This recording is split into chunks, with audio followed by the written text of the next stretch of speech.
É com grande satisfação que a Universidade Federal do Paraná recebe a todos os presentes para a solenidade de abertura da 27ª Semana de Ensino, Pesquisa e Extensão, Desafios Contemporâneos para a Educação, rumos a partir do PNE, e 10ª Semana de Pedagogia. Neste momento, convidamos para compor a mesa diretiva dessa solenidade o excelentíssimo vice-reitor da Universidade Federal do Paraná, professor doutor Rogério Andrade Molinari.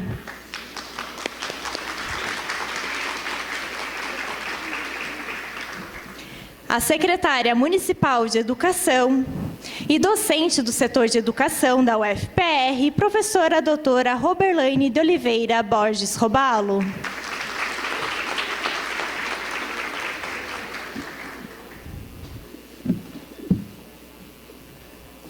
A pró-reitora de Extensão e Cultura da Universidade Federal do Paraná, professora doutora Deise Cristina de Lima Picanso.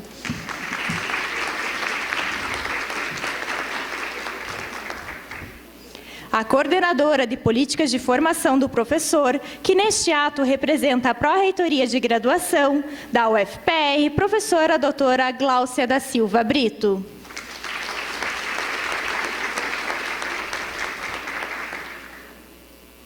A diretora do setor de educação da Universidade Federal do Paraná, professora doutora Andréia do Rocio Caldas.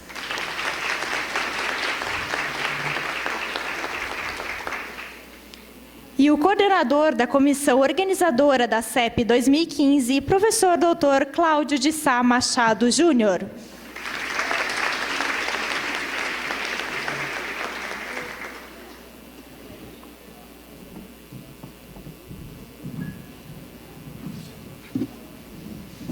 Registramos e agradecemos as presenças do vice-diretor do setor de educação, professor doutor Marcos Levi Albino Bencosta. Agradecemos também as presenças dos senhores professores da rede federal, estadual e municipal de ensino, dirigentes, assessores, chefes de departamento, coordenadores, servidores docentes e técnicos administrativos e alunos da Universidade Federal do Paraná. A 27ª Semana de Pesquisa, Ensino e Extensão do setor de educação e 10ª Semana de Pedagogia tem por temática Desafios Contemporâneos para a Educação, rumos a partir do PNE. O evento visa gerar intercâmbio entre pesquisadores e estudantes, abordando questões relacionadas ao impacto do PNE no campo maior da educação, tanto na pesquisa quanto na atuação dos espaços educacionais. Feita essa breve introdução, convidamos para fazer uso da palavra o representante da comissão organizadora da CEP 2015, professor doutor Cláudio de Sá Machado Júnior.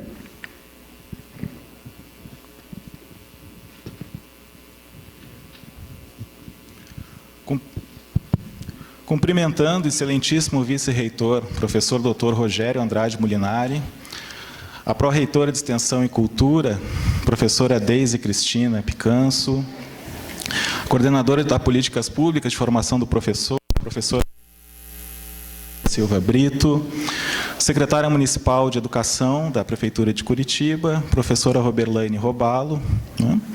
E a diretora do setor de educação, Andréia Caldas. Cumprimento também todos os demais presentes que nos prestigiam nesta 27ª Semana de Ensino, Pesquisa e Extensão e 10ª Semana da Pedagogia. A todos, boa noite. Nosso evento, cuja sigla mais conhecida caracteriza-se como CEP, constitui-se em uma das principais atividades do calendário de eventos da área de educação promovido pela Universidade Federal do Paraná. A CEP confunde-se com a própria história do setor de educação, que ultrapassa 40 anos de atividades, e com a história do curso de pedagogia da UFPR, em atividade, por sua vez, há mais de 7 décadas. A Semana de Ensino, Pesquisa e Extensão terá, em 2015, o tema Desafios Contemporâneos para a Educação, rumos a partir do Plano Nacional de Educação, caracterizando-se, portanto, como uma pauta obrigatória de debate e planejamento na educação nacional, com metas estipuladas até o ano de 2024. Realizada anualmente, a Semana de Ensino, Pesquisa e Extensão teve seu início a realização de atividades voltadas exclusivamente para seu corpo discente, oriundo do curso de Pedagogia Presencial da UFPR. Mas, em suas últimas edições, ampliou a participação a um público maior, incluindo alunos do curso de Pedagogia à Distância, do curso de Especialização em Educação e dos cursos de Mestrado e Doutorado em Educação. Contamos também com a valiosa participação de alunos de outras licenciaturas da universidade. E, voltando-se ao público externo, a CEP também conta com a participação de professores da rede pública de ensino, fomentando trocas de experiências com vistas ao aperfeiçoamento profissional docente e a contribuição aos debates sobre educação em todas as esferas de poder. Não cabe aqui uma reflexão específica aqui nessa mesa, de abertura, sobre o PNE, pois muito farão com maior competência ao longo dessa semana. Mas eu destaco a importância dos debates que certamente girarão em torno de temas como equidade de oportunidades na educação, elevação de graus de escolarização, aperfeiçoamento da qualidade de ensino do país, entre muitos outros. Como se não bastassem os amplos desafios propostos pelo PNE, ainda enfrentamos as adversidades e resistências cultivadas, histórica e contemporaneamente, no seio do próprio Estado. E o Paraná, quem o diga, ainda curando as feridas dos acontecimentos ocorridos no último mês de abril. Mas ainda bem que acreditamos, todos nós acreditamos, no poder transformador da educação, não como mero índice estatístico, mas como prática efetiva de libertação social. E aqui estamos, empreendendo esforços para isso, em mais uma CEP. Encerro minhas palavras, agradecendo ao esforço coletivo de toda a comissão organizadora do evento, incluindo nossos colegas discentes, que empregaram tempo na realização deste evento, em meio a tantas outras tarefas exigidas pela universidade, os nossos servidores técnicos, cuja dedicação foi fundamental para a composição estrutural do evento, e de nossos discentes monitores, sejam aqueles que estiveram mais tempo à frente da secretaria, como estes que nos auxiliarão ao longo dos próximos dias. Digo, assim como os colegas que me antecederam em outras edições da CEP, que a organização deste evento pode ser o simulacro de uma aula, provando que a coletividade possibilita superarmos muitas adversidades que sozinho não superaríamos. Enfim, transformando em números esta edição 2015 da CEP, cuja composição contará com 2 conferências, sendo uma de abertura e uma de encerramento, 3 mesas redondas, 21 minicursos, 25 colóquios, 38 oficinas e 83 comunicações, convergindo na inscrição prévia de quase 700 participantes. Desejando a todos, então, uma excelente semana de trabalho e que possamos desfrutar ao máximo de todas as atividades propostas em mais uma CEP. Obrigado.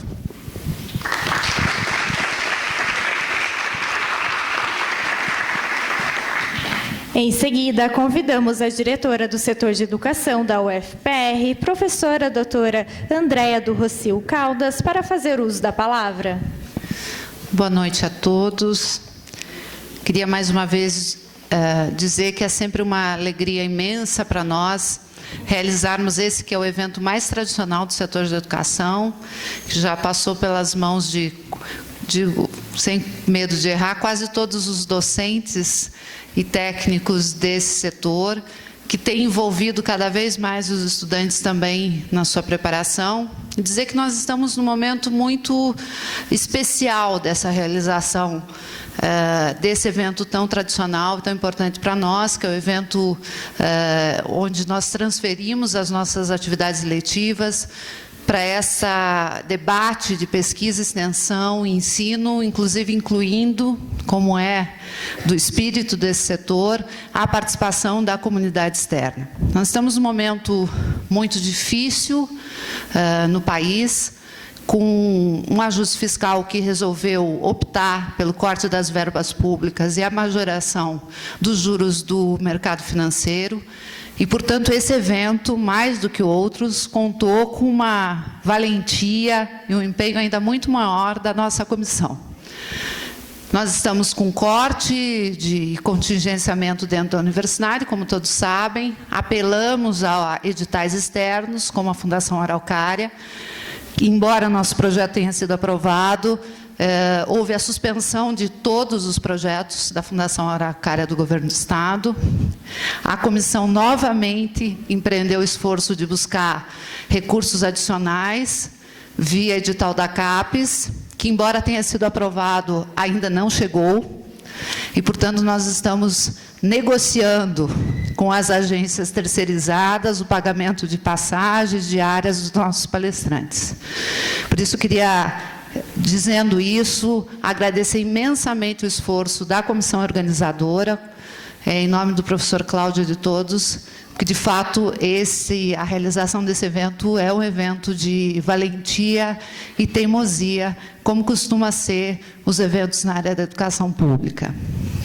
Queria também dizer que o tema escolhido por essa comissão é um tema que provavelmente pautará a educação nos nossos próximos anos e que implica o conjunto de avanços que todos nós, a comunidade educacional, conseguimos lograr com mobilização, com organização e com pesquisa, consignados no Plano Nacional de Educação e agora disputados nos planos estaduais e municipais de educação, avanços, alguns desses que remontam aos desafios postos nos anos 30, pelo Manifesto dos Pioneiros da Escola Nova, mas que também é um plano que se encontra sob risco. E eu queria indicar dois do que eu considero os riscos desse plano. Um é a disputa do setor privado pelas verbas públicas, principalmente em tempos de crise econômica. Essa disputa vem se agravando e se assinalando, e é algo que nós temos que estar muito alertas. Sem dúvida, a ponta do iceberg mais evidente é a disputa hoje realizada pelos empréstimos financeiros, denominados FIES, que tem drenado uma quantidade de recursos consideráveis, não é, professor Molinari?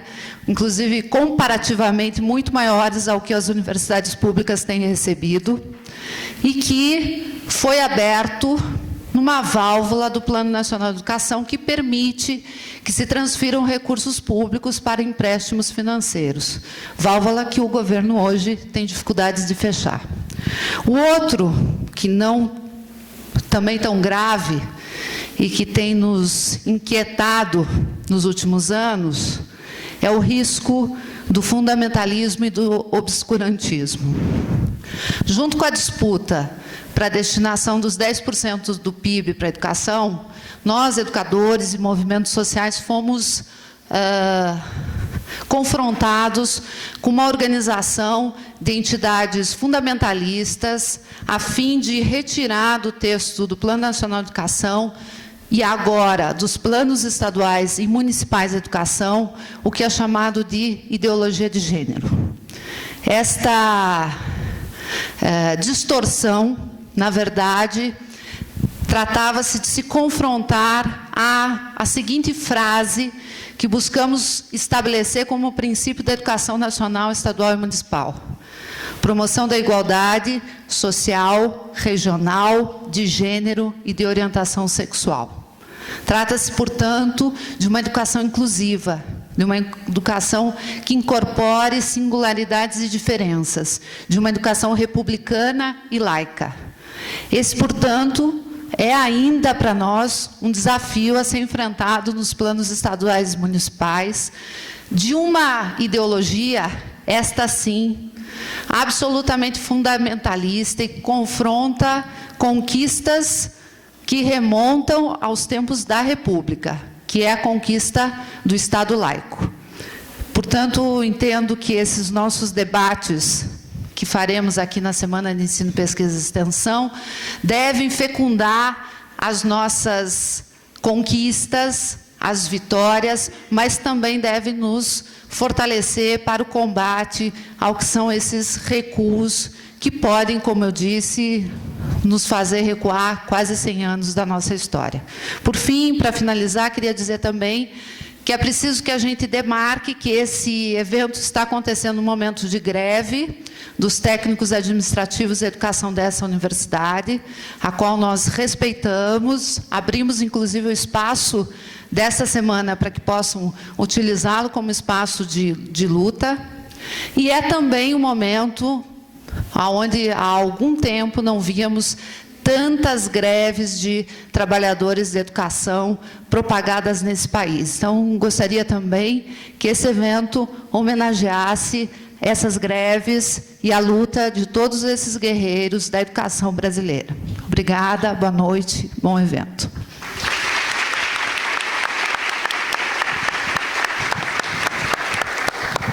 Em seguida, convidamos a pró-reitora de Extensão e Cultura da UFPR, professora doutora Deise de Lima Picanço, para fazer uso da palavra. Boa noite a todas e a todos. Boa noite, professor Rogério Molinari, vice-reitor dessa universidade, professora Andréia, minha sempre diretora e companheira, professor Cláudio, professora Gláucia, professora Roberlaine, nossa secretária municipal de educação, demais convidados, palestrantes, docentes, estudantes e técnicos administrativos.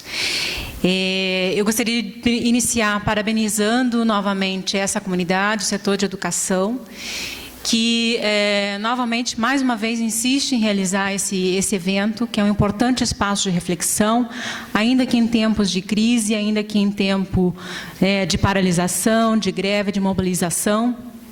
É claro que há contradições no processo, né, de realização que precisam ser sempre enfrentadas, e a comunidade tem feito isso nos últimos anos, exatamente por privilegiar esse espaço de reflexão.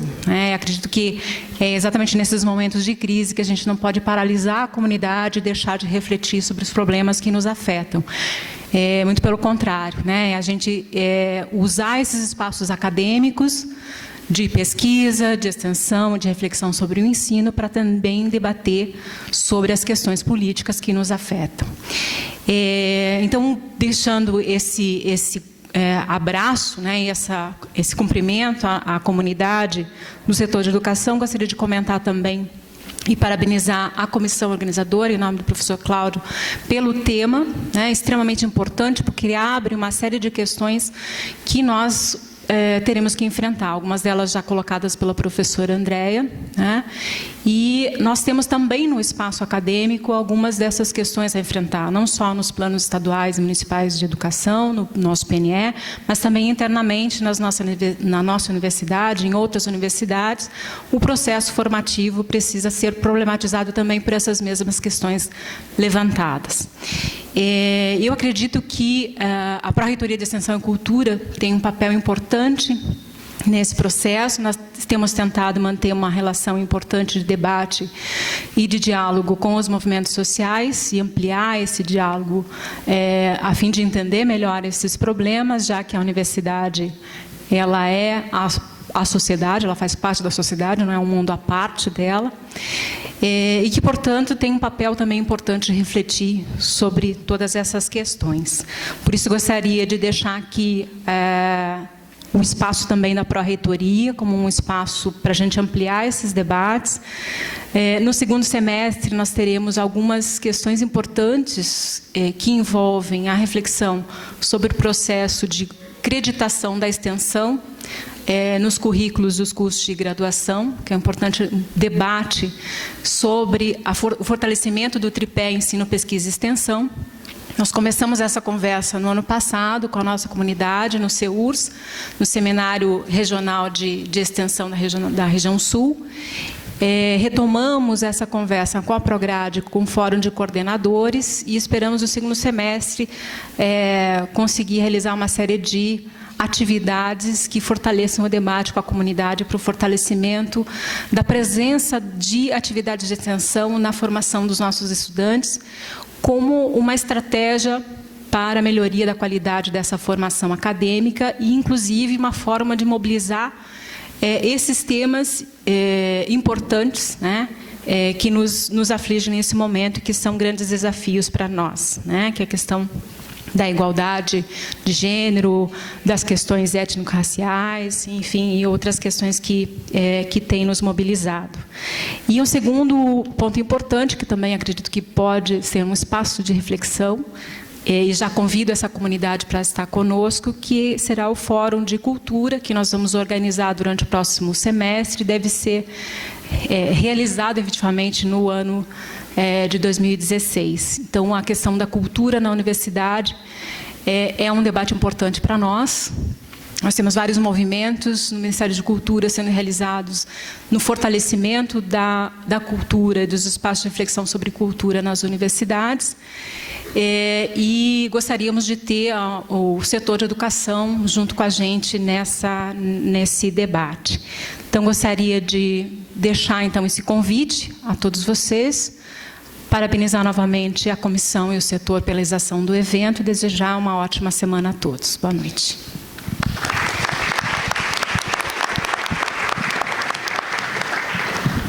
Em seguida, convidamos a secretária municipal da Prefeitura de Curitiba, a professora doutora Roberlânia de Oliveira Borges Robalo, para fazer uso da palavra. Boa noite.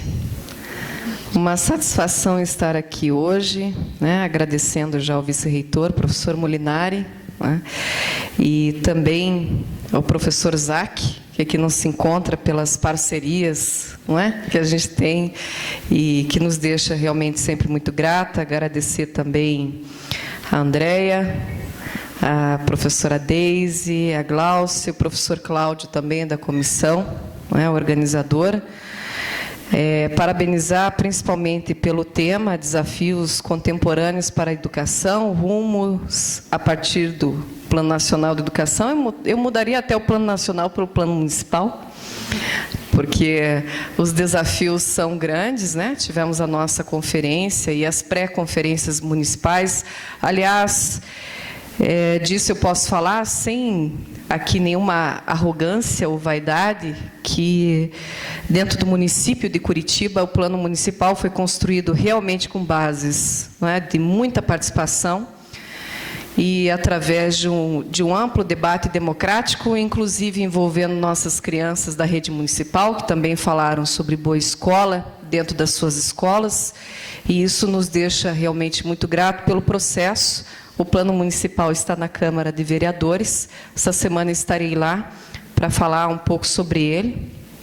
E até pedindo para os vereadores, Andréia, a votação de forma de urgência, porque o nosso prazo é curto. Mas eu não especificamente falando do plano municipal, mas falando desse dia de hoje, e a grata satisfação de saber que a professora Maria Tereza Esteban que vai estar falando aqui.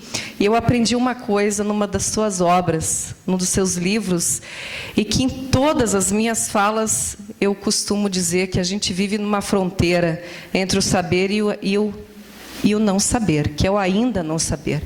Uma fronteira que nos leva sempre a refletir realmente, não é que não sabemos tudo, mas também não deixamos de saber, mas que a gente aprende sempre. Gosto muito das fontes que você bebe, são as mesmas que eu também gosto, aquela sua obra, O que sabe quem erra, acho que é uma das excelentes referências que eu tenho na área de avaliação escolar, que fez com que a gente criasse um projeto, e eu convido a todos a conhecer, está no portal Cidade do Conhecimento, que é o projeto Equidade, que nós criamos para a rede municipal. Um projeto que selecionou 47 escolas municipais, mas de uma forma diferente. Nós não fomos só para o IDEB ou para as proficiências, para escolher essas escolas mais vulneráveis, para fazer um trabalho diferenciado. A gente abriu as janelas da escola, as portas e os portões, e fomos entender um pouco a comunidade. Então, além dos critérios de proficiência e de IDEB, que nos cabem também observar, as nossas avaliações, nós também verificamos o índice de analfabetismo do entorno das nossas escolas, índice de Bolsa Família, renda per capita do entorno das escolas, tirando uma visão meritocrática simplesmente e trazendo realmente o que é a escola e aonde ela está. E assim nasce o projeto Equidade, que já passou pela primeira fase, que foi a grande mobilização conceitual de fazer todos, professores, gestores e comunidade, conhecer o projeto. E agora, no segundo semestre, a gente começa a trabalhar com as metas e ações. Acho que esse é um princípio muito importante e que foi traçado pelo Cláudio, não é? Aqui na sua fala, sobre as ações mais equânimes e que levem a uma valorização da escola pública, que é o que a gente busca. Desafios nesses dias, não é, desses encontros da Semana de Ensino, Pesquisa e Extensão, vocês vão verificar que são muitos. E já posso dizer que a educação infantil é um dos grandes desafios dessa rede municipal. Hoje atendemos aproximadamente 36 mil crianças na rede municipal. E por incrível que pareça, por mais dificuldades que tenhamos, e temos que avançar muito em construção de novas creches, nós somos uma das únicas capitais brasileiras que atendem todas as crianças de 0 a 5 anos que estão nas creches em tempo integral. Isso é uma coisa que não acontece por esse país afora. Atendimento integral, e posso falar porque eu trabalhei na rede 10 anos com a educação infantil como pedagoga da rede, que é um trabalho de qualidade, porque não basta dar a vaga na creche, né? Não, a gente não pode ter uma visão assistencialista da vaga, e sim uma visão realmente de qualidade para a criança, daquilo que a gente executa, não é? Então, acho que o desafio da educação infantil não é só vaga e não pode se limitar só à vaga. É sim realmente num trabalho de qualidade, um trabalho pedagógico de qualidade. Educação em tempo integral é um desafio também para o ensino fundamental. Educação de jovens e adultos também é um grande desafio. Curitiba tem 0,2% de pessoas analfabetas ainda. Isso soma mais ou menos 26 mil pessoas. Não podemos perder o olhar por eles. E mais, não temos só eles. Temos agora grupos de imigrantes, como os haitianos, que nós também temos que atuar e colaborar para que eles se sintam parte da sociedade. Financiamento da educação, tecnologia, não é, Glaucia? Pesquisa para os professores, avanço nas áreas de especialização e pós-graduação, cultura, não é, Deise? A gente vem trabalhando numa grande parceria com a universidade. Tivemos a Semana Cultural Literária agora para os profissionais da rede municipal. Foram 22 mil ingressos para os professores da rede municipal em diferentes espetáculos. Então, assim, a gente avança, mas é claro que se precisa muito mais. O Plano Nacional de Educação traz isso e quero levar vocês também a conhecer, e espero que vocês visitem o Plano Municipal de Educação, para vocês também conhecerem as metas e as mais de 300 estratégias que foram traçadas. Algumas factíveis, outras extremamente ousadas, que eu ainda não tenho certeza, não estarei para ver como gestora. Não sei se em 10 anos conseguiremos dar conta de algumas das metas propostas no Plano Municipal de Educação, mas estão lá. A questão da diversidade também, que a Andréia citou aqui bem, a questão de gênero, realmente um dos temas mais complexos que estão sendo debatidos, e debatidos em locais que eu não esperava que fossem debatidos, mas percebo em Curitiba um movimento nessa área.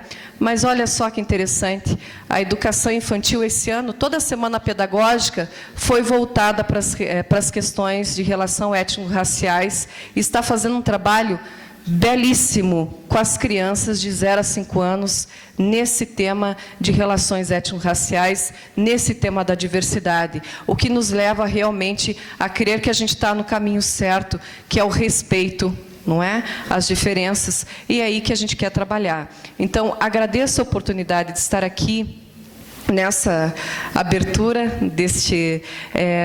deste movimento realmente de reflexão, e que daqui possam sair também propostas e ações, tanto, não é, para que uma rede municipal também se consolide, mas que para vocês também, né, futuros professores, professoras, pedagogos e pedagogas, possam já conhecer o que espera vocês realmente dentro das escolas, dentro dos CMEs e das diferentes instituições que vocês forem atuar. E, de modo especial, agradecer também e os professores da Universidade Federal, não é? Pela parceria e pelas constantes provocações, não é? Que somos levados sempre a refletir, e que elevam sempre aquilo que a gente quer, que é a melhoria da qualidade do ensino. Então, parabéns novamente, meu muito obrigado, e que seja uma semana realmente de boas e valiosas reflexões. Obrigada.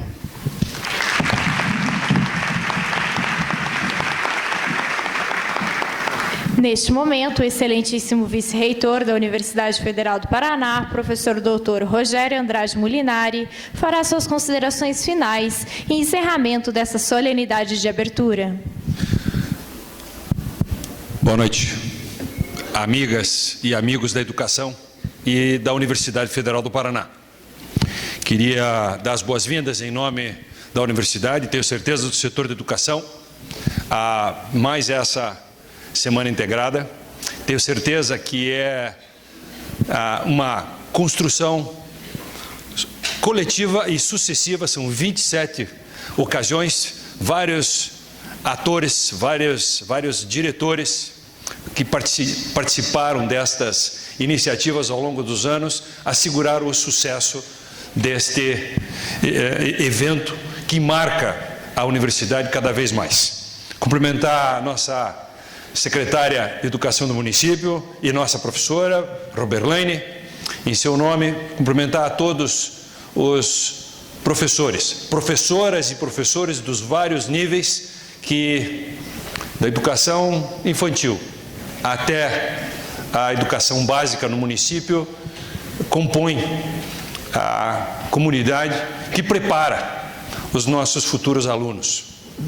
Cumprimentar de modo especial a professora Andréa Caldas, diretora do setor de educação, e agradecer pelo empenho nesse momento difícil de empreender, junto com a comissão organizadora, professor Cláudio, um evento desse porte. As representações da administração da universidade, a Prograde, representada pela Gláucia, e a Proec, pela Deise, fazem parte do conjunto de atores dessa administração da universidade e, tenho certeza, dão apoio inequívoco para este e para todos os eventos que tocam a educação.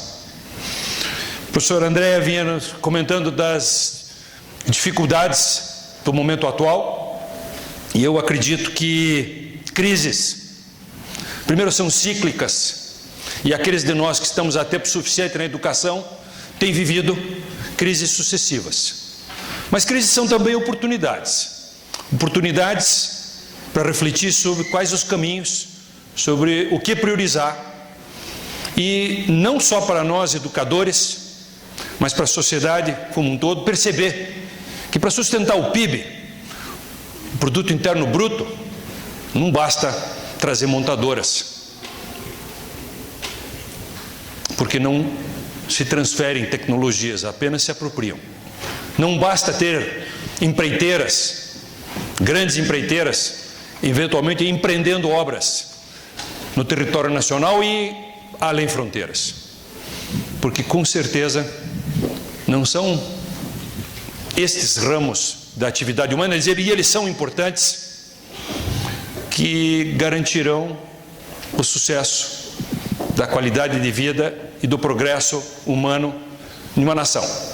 Para manter o Produto Interno Bruto, temos que investir, sim, em educação.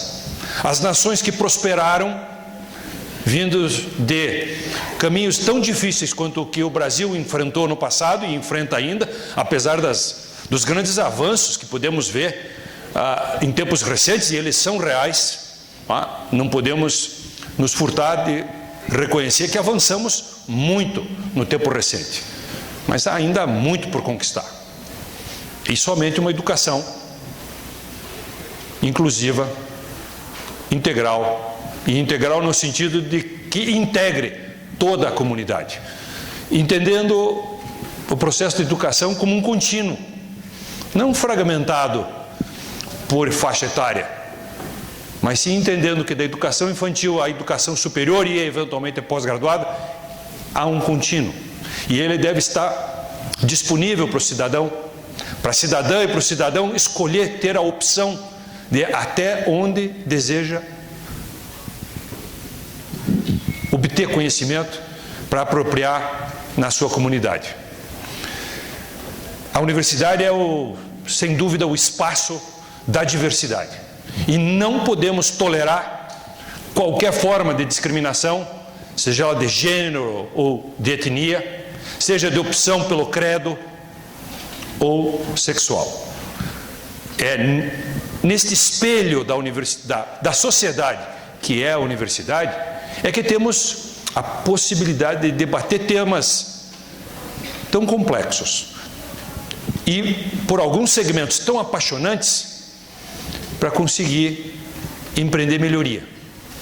Usar no nosso pequeno cenário, reflexo da grande sociedade, o embrião de compreensão, de tolerância e, fundamentalmente, de crescimento. Não podemos, em uma sociedade tão diversa como a nossa, prescindir de qualquer grupo, de qualquer etnia. Temos observado, por outro lado, que o Brasil, graças aos progressos que empreendeu no passado recente, é hoje uma luz para refugiados. Não só para aqueles refugiados de locais onde a cidadania desapareceu, fruto de guerras ocasionadas pela incompreensão, seja de etnia, seja de credo, e que trazem todas as intolerâncias, e devemos aprender com essas sociedades. E ao acolhermos na nossa comunidade, como já mencionou a secretária Roberlaine, não podemos apenas tolerá-los, precisamos integrá-los. E nesse aspecto a universidade também tem debatido, não sem polêmica, a inclusão dos refugiados e dos portadores de visto humanitário. Oferecer a língua portuguesa para esses cidadãos, porque português pode parecer fácil, até as crianças falam, mas é uma língua muito complexa de ser aprendida. E o nosso Centro de Línguas, por meio de uma ação voluntária de muitos dos professores, de muitos dos alunos e de agentes da comunidade, tem ofertado a haitianos e a sírios, em particular, esta oportunidade. Também a universidade tem ofertado a estes refugiados que nos procuram a oportunidade de ter acesso ao ensino superior, aqueles que iniciaram seus estudos nos seus países de origem e os interromperam, seja por uma catástrofe física ou por uma catástrofe social, têm a oportunidade de continuar seus estudos na Universidade Federal do Paraná, mediante um processo bastante transparente de inclusão.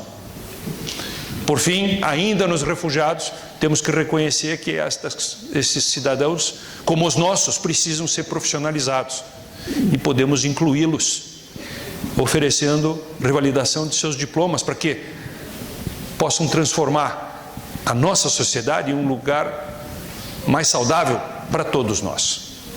Exemplifico essas questões porque elas são polêmicas e elas não são, como a questão do gênero, a de etnia, a de opção de credo e de sexualidade, isentas de paixão. Mas devemos abordar todos esses assuntos dentro do processo pedagógico, dentro do processo educacional. Por fim, queria agradecer a oportunidade de debater as 20 metas do Plano Nacional de Educação pela professora Andréa. Andréa participou em nome da Universidade Federal do Paraná, da organização, junto com outros atores do setor de educação, Mônica e tantos outros, não vou recordar todos os nomes, porque certamente vou esquecer de muitos.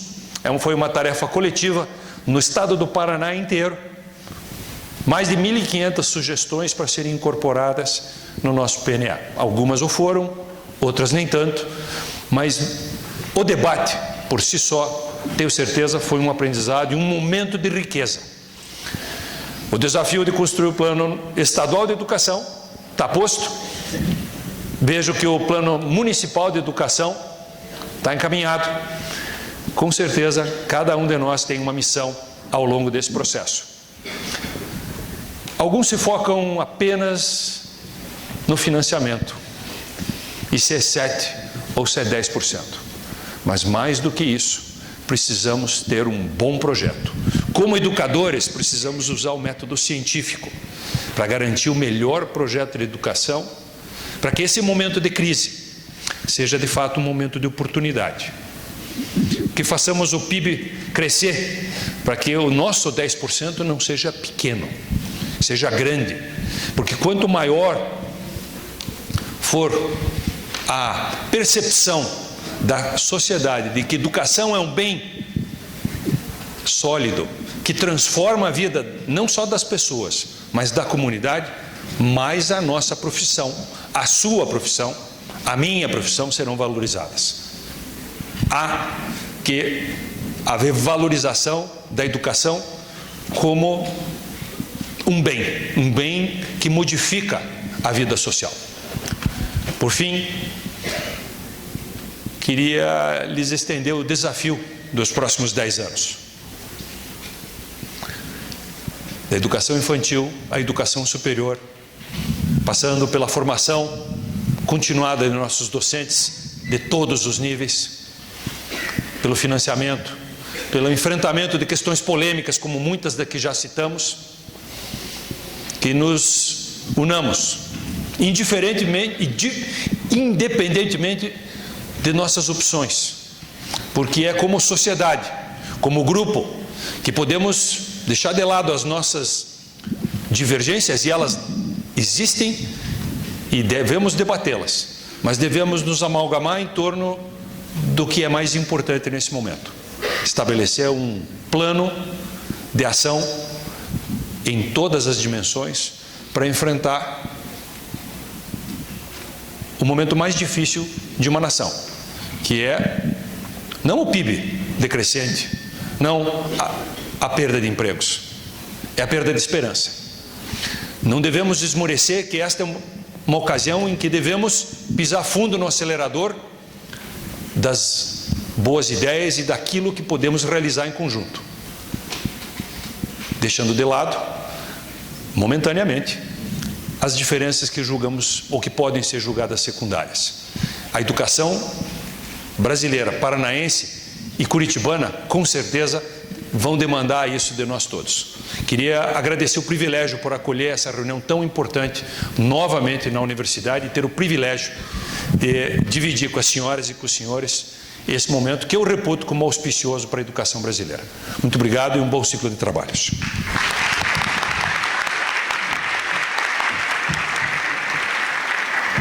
Senhoras e senhores, ao encerrarmos essa solenidade de abertura, desfaça a mesa diretiva e convidamos gentilmente os componentes a ocuparem seus lugares na plateia. Neste momento, convidamos a professora doutora Maria Tereza Esteban do Vale, da Universidade Federal de Fluminense, para a conferência A Formação de Professores e as Políticas de Avaliação, cenários a partir do PNE. A Universidade Federal do Paraná deseja a todos uma boa noite e um ótimo evento. Boa noite,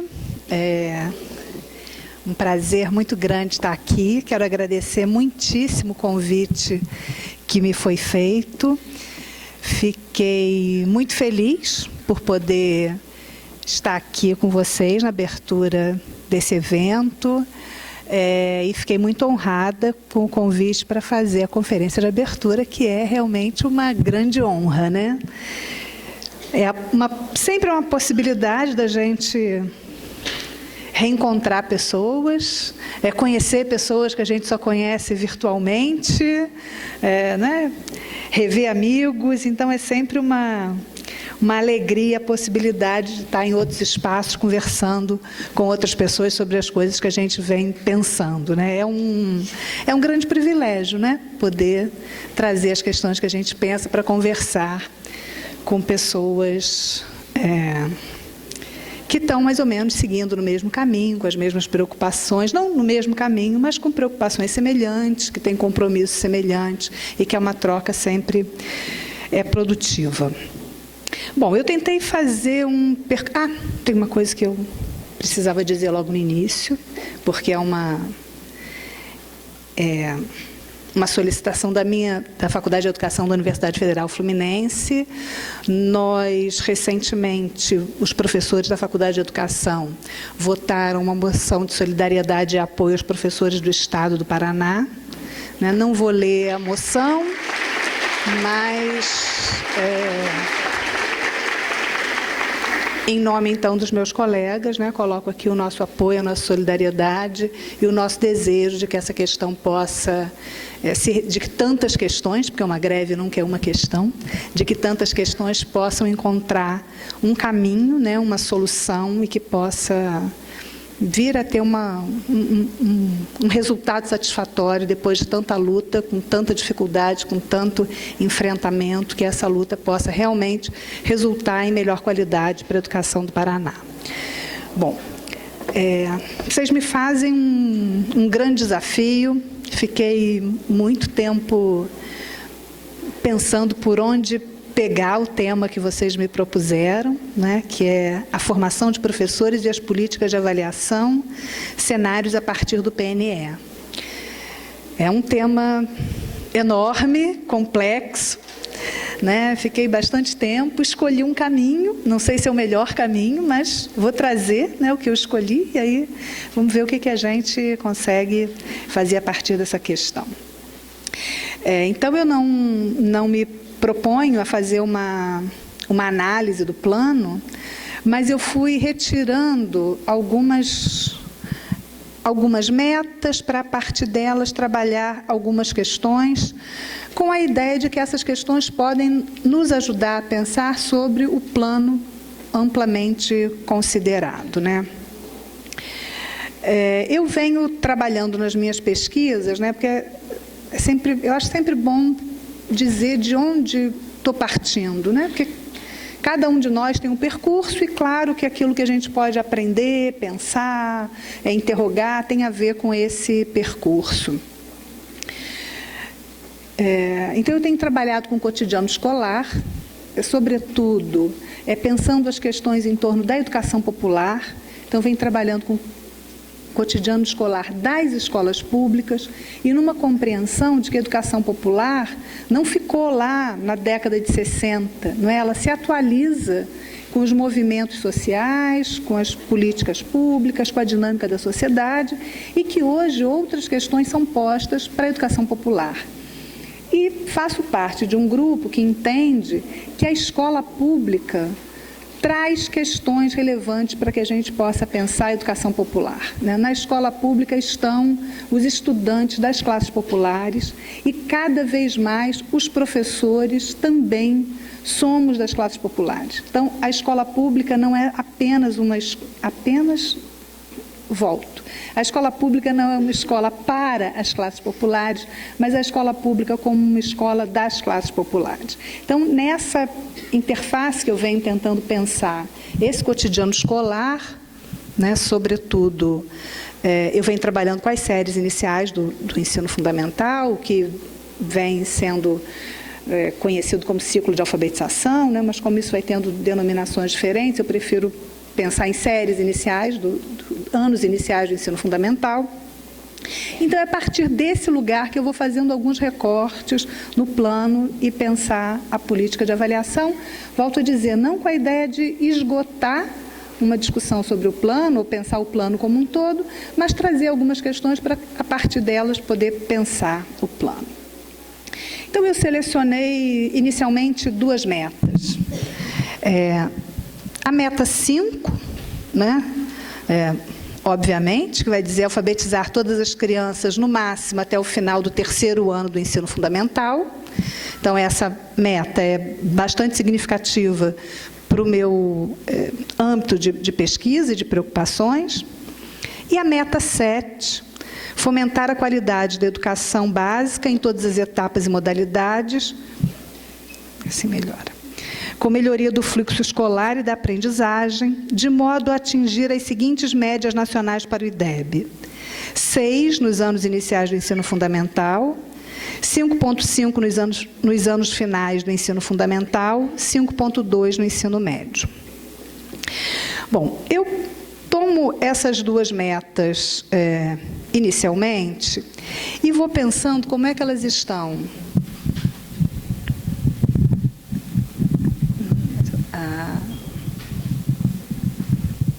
Foi?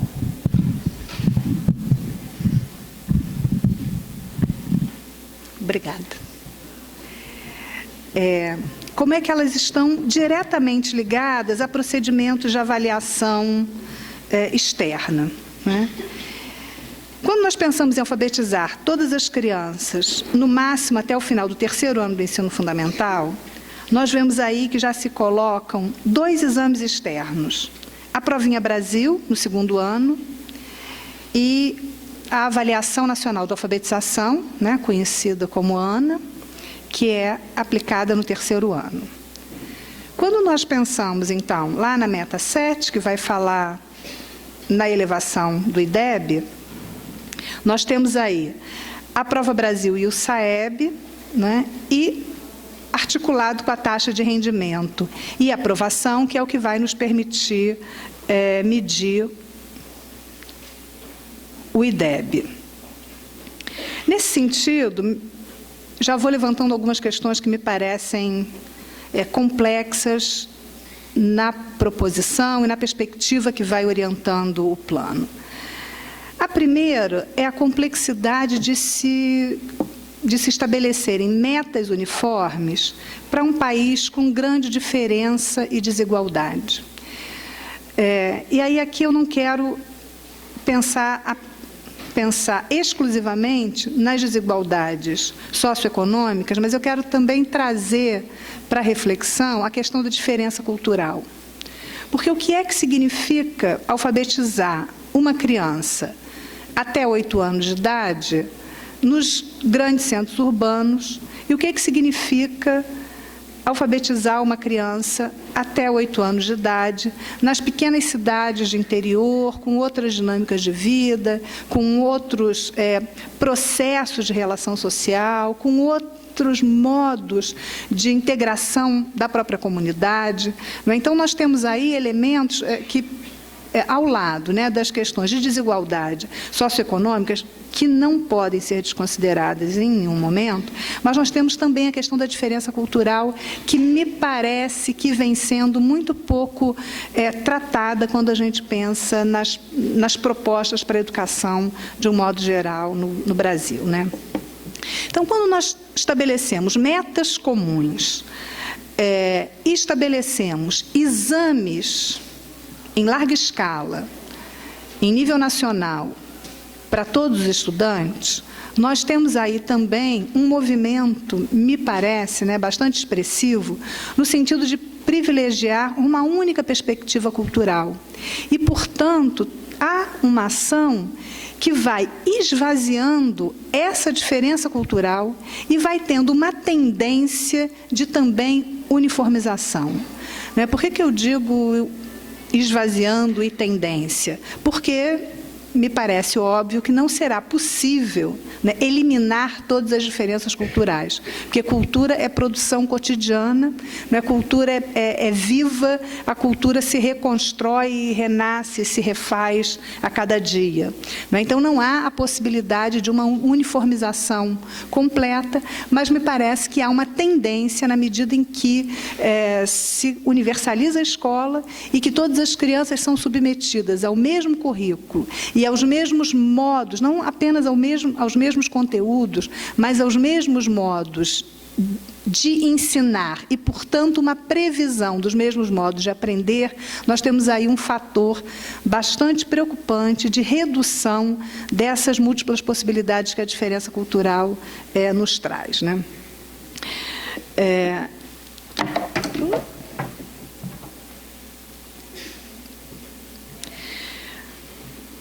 Bom, não vou, então, desconsiderar a importância, no debate sobre o PNE e sobre a educação no Brasil, né, das questões que dizem respeito ao financiamento da educação, a relação público-privado, as condições de estudo e trabalho, a organização dos sistemas educacionais, entre tantas outras, mas eu vou tomar como questão central a dimensão pedagógica do trabalho, já que, como eu disse, é essa a questão central da minha pesquisa, do trabalho que eu venho realizando, né, para poder pensar formação de professores e políticas de avaliação.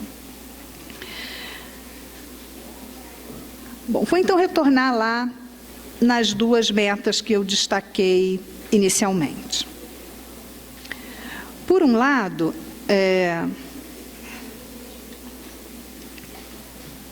nós vemos que essas duas metas, elas vão se conectando na medida em que a alfabetização se mostra como pré-condição, né, para que o exame seguinte, que é o que efetivamente vai mensurar o IDEB, para que ele possa realizar.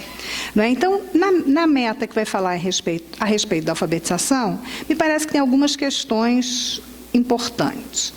Primeira, a ideia reduzida de alfabetização que a meta traz, né? Alfabetizar plenamente, vou voltar lá, nas palavras, para não dizer, alfabetizar todas as crianças, no máximo até o final do 3º ano do ensino fundamental.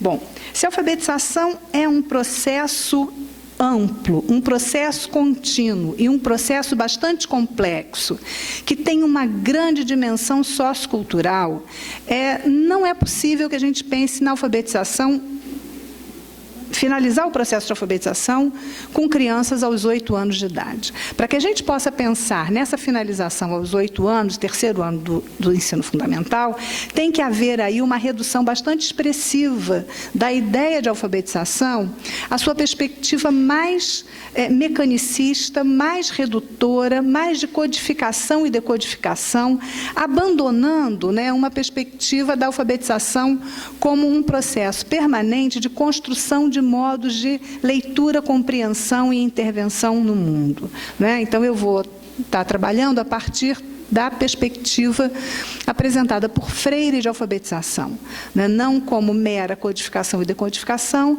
mas como um processo de inserção do sujeito no mundo, na vida, né? E que ele acompanha essa existência para além do processo escolar e muito antes e depois do processo de escolarização. Então, essa complexidade ela tem que ser esvaziada para que a gente possa pensar numa alfabetização realizada em 3 anos e que se conclui com crianças aos 8 anos de idade, né? Ao mesmo tempo, nós vamos vendo que, se a alfabetização parece estar fora da composição do IDEB e que, portanto, a avaliação feita no processo de alfabetização se anuncia como uma perspectiva diagnóstica e não classificatória, quando nós vamos observando a constituição desse processo, Provinha Brasil, ANA e lá a Prova Brasil, nós vamos vendo que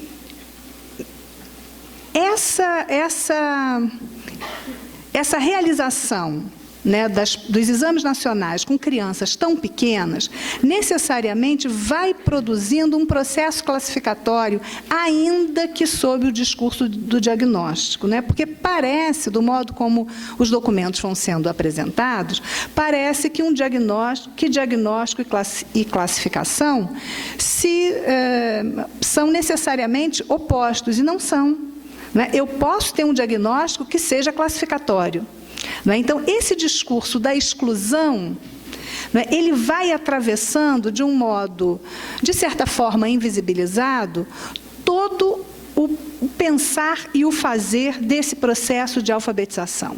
Então, nós já vamos constituindo todo um discurso a partir de uma lógica que é classificatória, que é excludente e que vai criando as bases para que a meritocracia possa aparecer com maior ênfase, um pouco mais adiante, né? E, de certa forma, com a ideia de que, bom, as crianças pequenas estão à margem desse processo classificatório e meritocrático, né? É uma outra dinâmica que se está estabelecendo com as crianças pequenas, quando, na verdade, nós estamos, desde cedo, ensinando a criança a entrar nessa estrutura. o que significa também ensinar a criança a ir abrindo mão, né, das suas questões, dos seus valores, das suas propostas, dos seus conhecimentos, dos seus saberes, das suas experiências, para poder ir entrando no discurso escolar e poder ir buscando, né, esse lugar de reconhecimento e esse lugar de validação que o exame propõe oferecer, né? Então, quando nós pensamos também nessas duas metas em relação, nós vemos que, ao lado desse predomínio das questões técnicas, né, há o predomínio de uma construção de discurso que permita a quantificação, porque a meta está lá, né? Nós temos que alcançar o IDEB 6, 5.5, 5.2, de acordo com o nível de escolarização. Então, é preciso também que toda a dinâmica de ensino vá sendo produzida numa perspectiva que vá permitindo essa quantificação da aprendizagem que os exames vão fazer em determinados momentos. Portanto, a escola, os seus sujeitos e os seus processos vão aparecendo nesse discurso oficial de um modo bastante descontextualizado, né, ahistórico e quase que sem tensões, né? A técnica vai aparecendo como um elemento capaz de articular as relações, né, e resolver os problemas.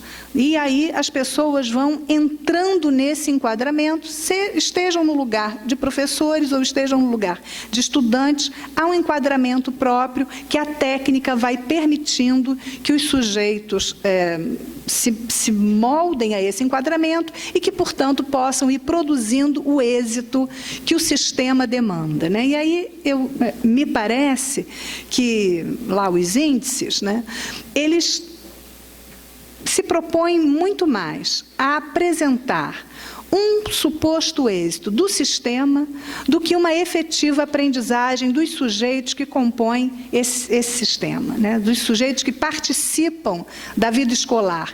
E estou pensando aí tanto nos estudantes quanto nos professores, né? Para que a gente possa também pensar um pouco o que se coloca para a formação. Embora esses sujeitos apareçam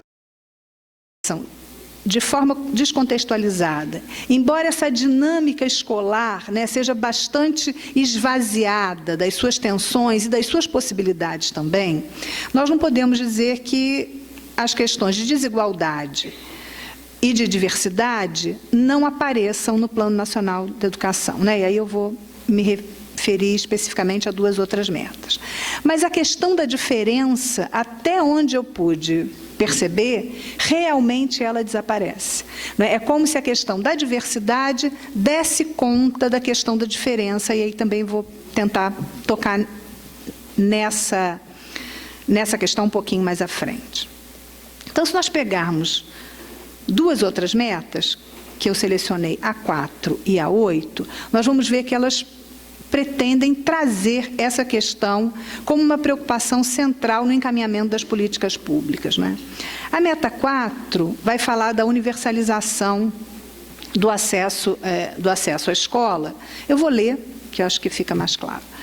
Universalizar para a população de 4 a 17 anos, com deficiência, transtornos globais do desenvolvimento e altas habilidades ou superdotação, o acesso à educação básica e ao atendimento educacional especializado, preferencialmente na rede regular de ensino, com a garantia de sistema educacional inclusivo, de sala de recursos multifuncionais, classes, escolas ou serviços especializados, públicos ou conveniados.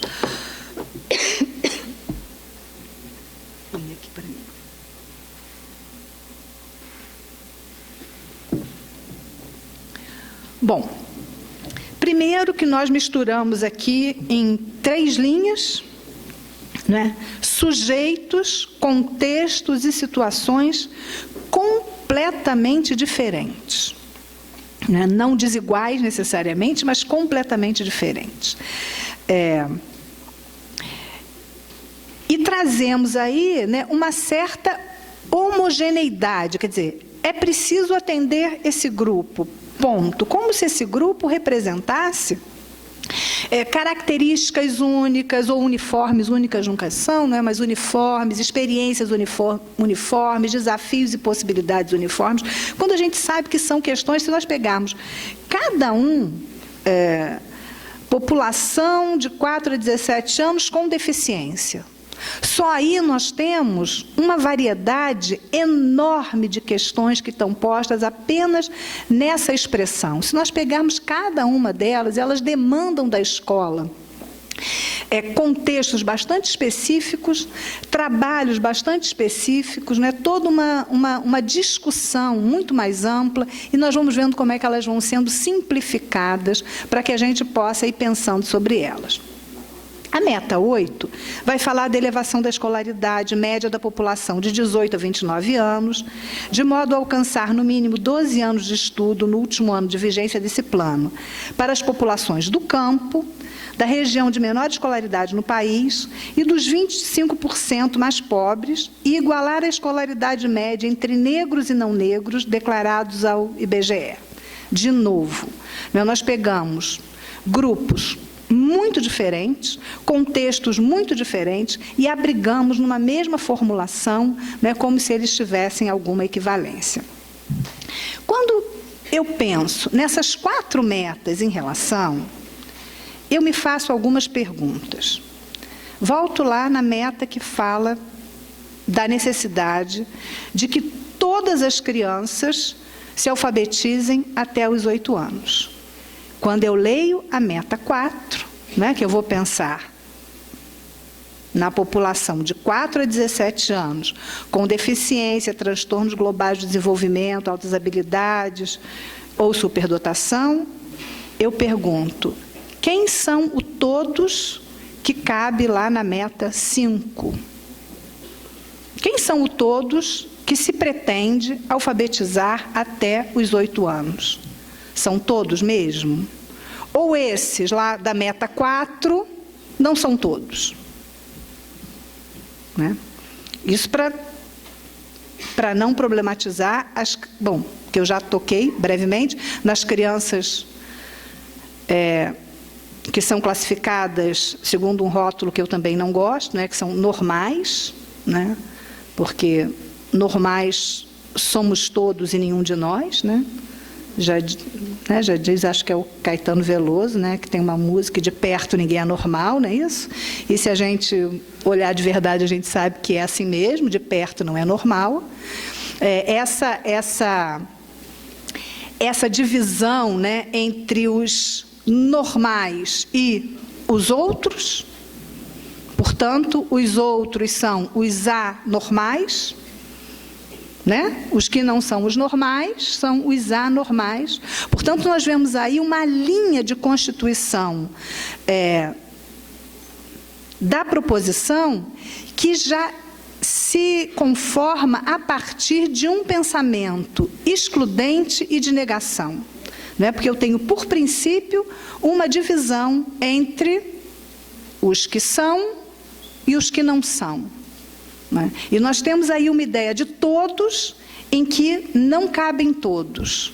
Portanto, nós vamos vendo, mais uma vez, né, os indicativos de uma lógica excludente atravessando essa proposição.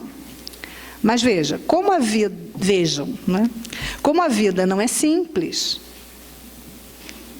os documentos também não, as propostas também não, e o que nós pensamos a respeito também não. Porque ao lado dessa proposição, dessa compreensão, que parte de uma lógica excludente, nós temos também a transformação da escola, que passa necessariamente a receber sujeitos, grupos, né? Pessoas que historicamente não vinham à escola. Então, ainda que a partir de uma lógica da negação, chegam à escola outros sujeitos que não aqueles tradicionalmente reconhecidos como sujeitos da escolarização. E isso se configura como um grande desafio. né? Não alfabetizar todos até os 8 anos de idade, né?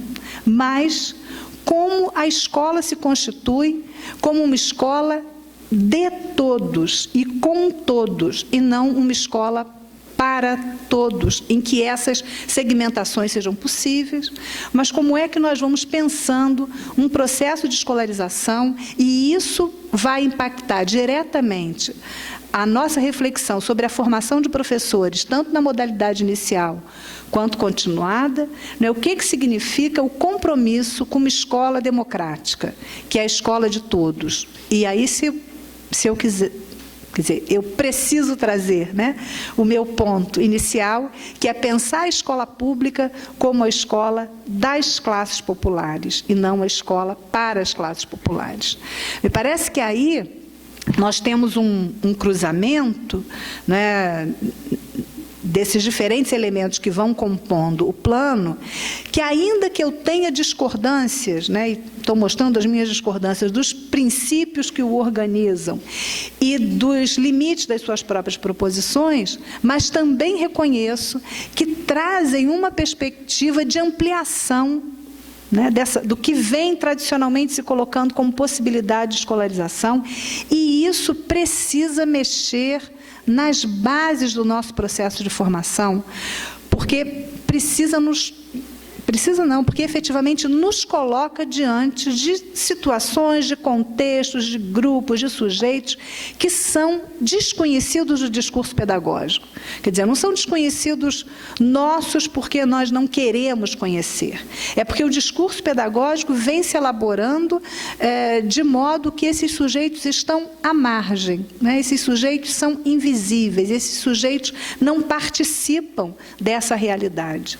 E, portanto, essas formulações, com todos os seus problemas, né, trazem essa demanda, embora me pareça que, de certa forma, trazem também algumas armadilhas para que essa possibilidade de democratização vá se consolidando, né? E aí eu acho que algumas palavras a gente tem que pensar sempre em processo, né? Democratização, libertação, aprendizagem, porque são ações que não têm um fim, não é? Quando é que uma sociedade é democrática e ponto, né? Chegamos ao nunca, não é? Porque é um processo, é algo que vai sempre produzindo novas possibilidades de olhar, novos desafios, novas conquistas, né? Aquela imagem tão bonita do Galeano, para que serve o horizonte, né? Para que eu dê 2 passos e ele se coloca à frente, e eu dou mais alguns passos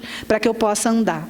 Não é? Então, me parece que a ideia de democratização, assim como a ideia de libertação, tem esse sentido de nos convidar e nos desafiar a um movimento que é permanente.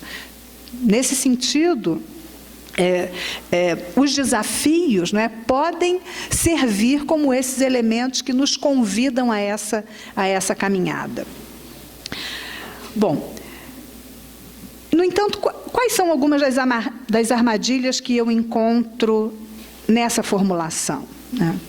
Se esse todos, do modo como ele é colocado, ele nos remete a um sujeito universal, a um sujeito abstrato, não é? Que vai, então, permitindo que a gente configure imagens idealizadas de estudante e de professor, ele acaba sendo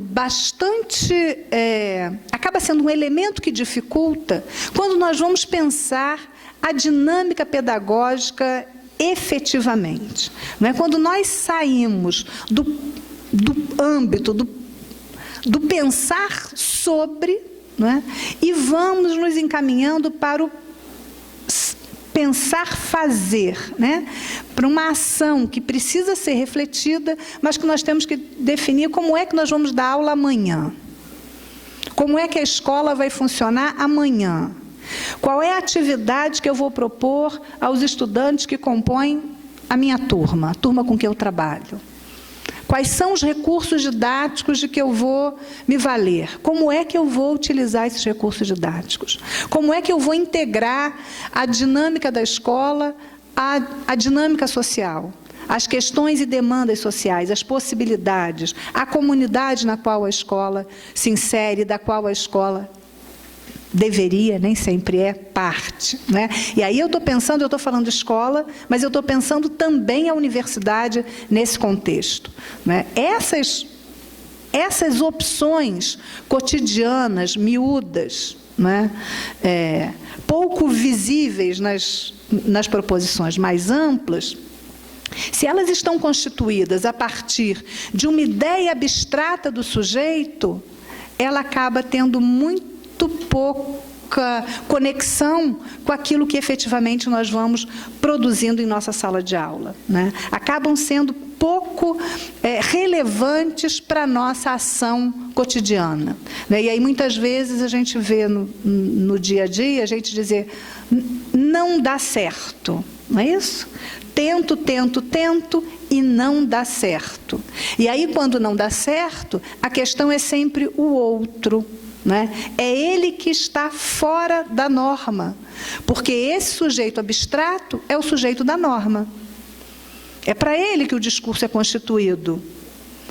Se aquele aluno que efetivamente está na minha sala de aula não responde ao que é pensado dentro da norma, é ele que está fora da norma, é ele que é anormal, é ele que precisa de um atendimento específico, não é? E nós não vamos interrogando esse discurso pedagógico que vai constituindo, alimentando e se entrelaçando ao nosso fazer e ao nosso pensar, né? Da mesma forma, nós podemos pensar a questão da desigualdade social posta lá na meta 8, não é? Que diz, né, população do campo, região de menor escolaridade, os 25% mais pobres, escolaridade entre negros e não negros, quer dizer, esse mundo todo, né? O mundo todo só que cabe aqui. Mas nós, na escola, vamos conseguir resolver, do ponto de vista da ação educacional, a imensa desigualdade que faz com que os 25% mais pobres tenham um índice de escolarização muito inferior aos 25% mais ricos. Quando nós fazemos essa construção, 25% mais ricos, 25% mais pobres, 50% que estão aí no meio, e nós assumimos isso com uma certa normalidade, nós trazemos para dentro das propostas de educação questões que a educação é parte, mas que não há como serem solucionadas exclusivamente no âmbito da educação, pelo menos do meu ponto de vista, não é? Então, a escola pode solucionar essa desigualdade social, conforme propõe essa meta 8. No entanto, volto, né, tentando olhar um pouco do outro lado. O que significa assumir, efetivamente, que esses sujeitos não só precisam estar na escola, como precisam aprender na escola. Isso, mais uma vez, nos coloca um desafio de olhar para o processo pedagógico desde um outro lugar, né? Desde um lugar que nós não conhecemos e que, portanto, ou não conhecemos suficientemente e que, portanto, só podemos vir a conhecer na relação com esse outro, né? Quem é você, né? O que é que você traz para a escola? O que é que você quer da escola? Como é que nós vamos constituir essa escola juntos? Que não é nem só a minha escola, não é só a sua escola, mas é a nossa escola, não é? Então, que traz a exigência do diálogo como questão central na construção das relações escolares, na construção da dinâmica pedagógica. Então, como eu dizia antes, se nós não podemos ignorar a desigualdade social, nós também precisamos considerar que quando esses sujeitos outros, que quando todos de verdade chegam à escola, e não apenas o todos que pode ser alfabetizado até os 8 anos, mas o todos que talvez não seja alfabetizado nunca, não é? O todos que traz outras demandas de aprendizagem e outras exigências para o ensino, quando esse todos de verdade chega à escola, nós precisamos lidar com a diferença cultural. Porque eles trazem as suas diferentes histórias, eles trazem as suas diferentes perspectivas, eles trazem os seus diferentes desafios e, portanto, trazem diferentes possibilidades e demandas para a escola. Trazem outros objetos de conhecimento. Possivelmente requerem outros conteúdos, outros modos de abordar os conteúdos tradicionalmente presentes no processo de escolarização, mas também os novos conteúdos que possivelmente nós não sabemos quais são e que só vamos podendo encontrar na medida em que o diálogo se estabelece. O problema é que o diálogo não se estabelece quando a gente diz para o outro, agora você fala, hora da novidade, não é assim? Segunda-feira, com as crianças pequenas, nós fazemos a rodinha, onde cada um conta como foi seu fim de semana, né? O diálogo não se estabelece necessariamente aí, porque o diálogo também é lugar de conflito, é lugar de confronto, é lugar de consenso, é lugar de negociação, né? É lugar que nos coloca diante da do difícil desafio de lidar com o outro, de lidar com o que não sou eu, né? De lidar com o que não é a minha imagem refletida no espelho, ou daquele que reflete a minha imagem que eu não gostaria de ver, né? Então, há muitos elementos que se atravessam na possibilidade de configuração do diálogo.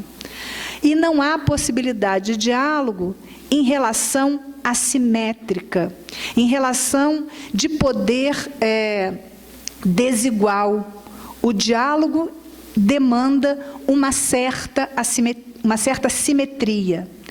Simetria não significa homogeneidade, não é? Significa mesma posição nas relações de poder. Eu não dialogo com quem tem uma posição de poder superior à minha. Não é isso? Então, como é que nós, mais um desafio, me parece, na nossa constituição do discurso pedagógico, que é um discurso que se constitui na lógica de um poder verticalizado, não é, de um poder que se utiliza da classificação, da exclusão, da meritocracia, para que possa se consolidar. Como é que nós revemos esse discurso pedagógico e vamos reconstruindo esse discurso e como parte desse discurso, a nossa ação no encontro com o outro, né? Assumindo o desafio de nos colocar numa posição em que o diálogo seja possível. Ouvir, né? Ouvir é dificílimo. Porque ouvir demanda que eu possa compreender a razão do outro. E muitas vezes a razão do outro é absolutamente incompreensível para mim. Não é? Eu também não me faço compreender pelo outro. E como é que nós vamos negociando, ajustando, revendo, criando uma relação em que o diálogo seja possível, para que a gente então possa ir construindo nesse diálogo um processo pedagógico que seja efetivamente favorável à aprendizagem de todos. Onde é que me parece que então a gente vai caindo, né, em outra armadilha? Os exames nacionais. Os exames em larga escala, o mesmo para todos, no mesmo dia, ao mesmo tempo. E a armadilha da média. Ora, se os exames são nacionais e todos têm que ter um desempenho considerado positivo, diante das mesmas questões, feitas do mesmo modo, no mesmo dia, no mesmo tempo, não é possível diálogo. Não é possível ouvir a razão do outro. Não é possível tentar levar para o outro as minhas razões, né? Não é possível pensar com o outro quais são os conhecimentos mais relevantes no nosso contexto. Quais são os modos de trabalhar esses conhecimentos? E quando eu digo conhecimento relevante, eu acredito que todo mundo que se escolariza tenha que aprender a ler e a escrever, sim, né? Eu trabalho com alfabetização desde 1984. Primeiro como professora alfabetizadora, depois, quando vim para a universidade, continuei trabalhando nas séries vinculadas mais diretamente a esse processo de alfabetização. Então, eu acredito, né, que é bom que todos aprendam a ler e a escrever, que todos sejam participantes da cultura escrita, e não que aprendam meramente possibilidades de codificação e decodificação. Só que como é que a gente aprende a ler? Como é que a gente ensina a ler? Né? Quais são os conteúdos necessários para que a gente aprenda a ler? Aí nós podemos entrar em acordos, não é? Podemos discutir quais são as questões significativas para aquele grupo, a partir das quais, então, nós vamos aprender coisas. Ler e escrever, nós vamos aprender a linguagem matemática, nós vamos aprender os conhecimentos que estão, de certa forma, constituídos nisso que nós chamamos currículo escolar. Mas quais são os caminhos? E são só aqueles mesmos? Eu fico pensando, uns alunos que nós tínhamos do Acre, em que algumas crianças iam para a escola nadando. Que conhecimentos estão desenvolvendo essas crianças que vão para a escola nadando? Como é que é isso? Eles não precisam aprender a ler e escrever? Claro que precisam, mas será que essa experiência de vir para a escola a nado pode ser desconsiderada no processo de escolarização? Como é que nós nos apropriamos dela? Então, essas questões, quando nós temos um exame único, com todo esse desenho, buscando resultados únicos, nós reduzimos, não eliminamos, mas nós reduzimos a possibilidade da escola, da sala de aula, da dinâmica pedagógica, como esse lugar, esse tempo do encontro, não é? E da reflexão coletiva, partilhada, e de uma construção desse processo de conhecer, né? Que é um processo cotidiano.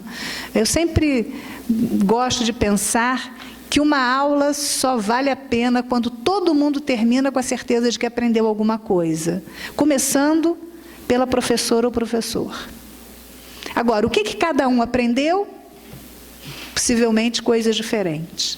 Mas quando a gente sai da sala de aula, né, com a sensação de que a gente não aprendeu nada, é muito frustrante voltar no dia seguinte. Não é só que o outro não aprendeu nada, é que aquele não foi um lugar de desafio para mim.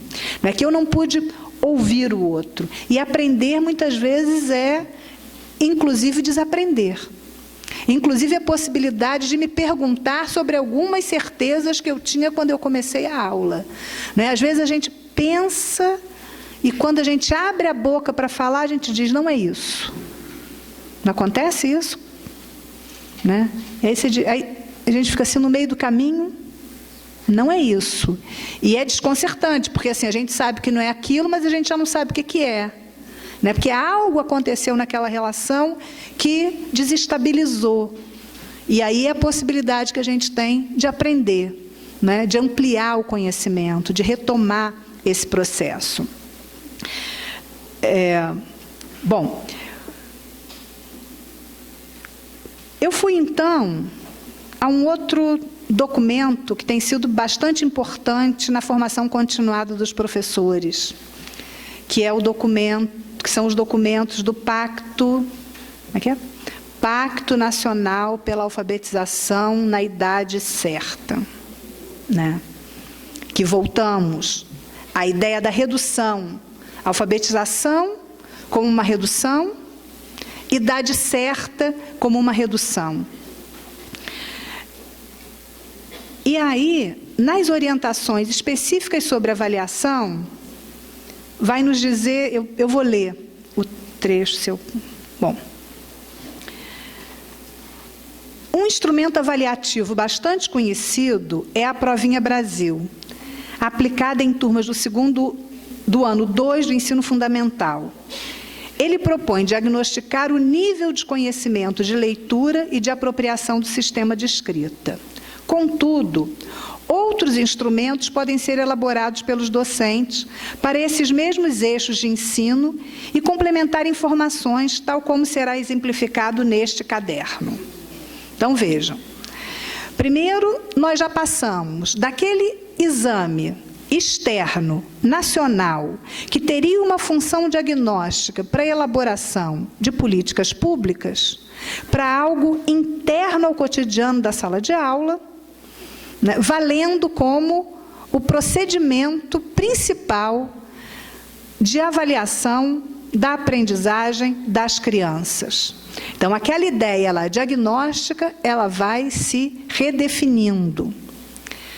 Por outro lado, vamos vendo como é que vai havendo toda uma tutela da ação do professor e, portanto, redução da autonomia docente. Porque diz, contudo, outros instrumentos podem ser elaborados pelos docentes. Então, é algo absolutamente secundária essa elaboração do professor em sua sala de aula. Contudo, outros podem. Nós vamos vendo aí como é que essa ação docente vai sendo reduzida à implementação de um conjunto de normas e técnicas externamente estabelecidas, voltando, né, com a intenção de um claro treinamento das crianças para que possam ter um melhor desempenho nos exames nacionais e que os índices possam ser elevados. Então, assim, volto à complexidade da questão, né? Tem uma dimensão nova que se coloca para a escola, não sei se nova, mas desafiadora que se coloca para a escola, que é trabalhar com todos, e vão chegando na escola, e vão chegando às mãos dos professores uma série de indicações que vão cada vez mais estreitando essa ação docente e secundarizando determinados segmentos que deixam de fazer parte desse todos. Então, eles, no PNAE, eles trazem, recomendando, quem sabe, né, o professor, contudo, ele pode fazer outros instrumentos. Então, eles trazem exemplos. Veja, ainda que o professor faça outro, esse outro tem um exemplo, que é igualzinho o da Provinha Brasil. Mesmo para todas as crianças do Brasil. Exemplo 1, escolhi um. Leia o texto. O bicho preguiça vive pendurado nas árvores e é o mamífero mais lento do mundo. Sua velocidade é de cerca de 2 metros por minuto. Retirado do Atlas Infantil dos Animais em seus habitats, São Paulo, Girassol, Madrid, edições 2007. Primeira pergunta. O bicho preguiça tem esse nome porque é um animal. Múltipla escolha. A, muito rápido. B, muito lento. C, muito comprido. D, muito pequeno. Segunda pergunta. Onde o bicho preguiça vive pendurado? Esse não tem opção. A criança tem que escrever. Este é um exemplo de instrumento de avaliação da leitura de texto no ano 1. Então, me parece que vai ficando muito claro qual é a perspectiva de aprendizagem de leitura e escrita que está sendo posta lá para poder responder à meta de que todos se alfabetizem até os 8 anos. Quer dizer, é preciso estreitar para que a meta possa ser alcançada. no lugar, não é, de uma meta tão ainda desafiadora, não deveria ser, mas no contexto brasileiro, alfabetizar todas as crianças, ponto. Não até os 8 anos. Até os 8 anos, muita criança nem chegou perto da escola ainda. Né? Não teve nem a possibilidade de entender o que a escola é, ainda que vá lá todos os dias. Então, essa meta, que é tão importante, ela vai sendo reduzida para que ela possa ser alcançada dentro dos parâmetros que vão sendo estabelecidos. Recorro, então, a outro documento, mais recente, a proposta de educação pátria educadora, formulada pelo Mangabeira Unger. Tem uma é um documento que quem tem pressão alta como eu não deve ler, mas... Então, eu recortei um pedaço. Claro que todo recorte que a gente faz é um recorte interessado. Não estou aqui defendendo a neutralidade na análise. Eu estou fazendo recortes que são interessantes para a minha argumentação, que tem a ver com um ponto de vista. Outras pessoas vão olhar para esses documentos, para essas relações, para essas questões de outros modos. Esse é um. Então, ele diz assim: o currículo nacional deve ser, portanto, organizado como sequência de capacitações. Tanto a sequência curricular padrão como as sequências especiais precisam ser encarnadas em rico repertório de protocolos disponibilizados aos professores. Os protocolos darão exemplos práticos e pormenorizados de como liderar cada aula em cada disciplina. Haja protocolo. Não é não? Darão exemplos práticos e pormenorizados de como liderar cada aula em cada disciplina. Nós vamos ter que estudar muito, pessoal, para poder decorar isso tudo. Não é? Então, vamos vendo a redução do lugar do professor. Tem uma redução do lugar do aluno, mas tem uma redução do lugar do professor. Tem uma redução do que seja aprender, tem uma redução do que seja conhecimento. Então, todos aqueles desafios que são postos, de certa forma, vão sendo, não digo impossibilitados, porque a gente sempre cria possibilidades, mas vão sendo dificultados por essa ideia de metas, desempenhos, rendimentos, de toda uma quantificação e de uma uniformização de um processo que não pode ser diferente de plural, heterogêneo, complexo e imensurável. Aprendizagem é imensurável. Desempenho pode ser medido, aprendizagem não. Aprendizagem é incomunicável, muitas vezes, para nós mesmos. Quantas vezes, diante de uma situação, a gente diz assim: ih, nem sabia que eu sabia fazer isso. Não é? Ou então, eu sabia. E naquela situação, não só numa situação de prova, porque na situação de prova é clássico, o pobre do aluno entrega a prova. Na hora que o professor pega a outra ponta da folha, ele lembra tudo que ele não sabia até ali. Mas não tem jeito, o outro já botou a mão na outra ponta da folha, acabou. Mas não só nas situações de prova, na nossa vida cotidiana. Se nós não conseguimos nem saber exatamente o que nós sabemos, como é que nós vamos medir, descrever, classificar o que o outro sabe? Sendo o outro esse sujeito tão amplo e tão diverso. Então, para ir encerrando, nós vemos aí uma política de avaliação que limita a prática docente à aplicação de métodos e técnicas, que esvazia o currículo, que reduz imensamente a autonomia docente, estimula práticas mecanicistas, vai ser constituída e vai valorizar a meritocracia, conformando sempre o professor a um modelo de ensino proposto, previamente, externamente, os tais dos protocolos pormenorizados. Eu gostei dessa expressão, não é boa? Protocolos pormenorizados. Mas que não necessariamente tem qualquer relação com o que efetivamente vamos necessitando fazer e podendo fazer em nossas salas de aula. Então, a perspectiva de democratização me parece que vai sendo limitada na medida em que o diálogo também vai sendo limitado, né? Na medida em que esse encontro que a escola promove vai sendo um encontro protocolar, né? E o encontro protocolar não permite intimidade. Sala de aula exige intimidade. Ensinar e aprender exige encontrar o outro, né? Exige eu poder me mostrar ao outro, poder ser visto pelo outro.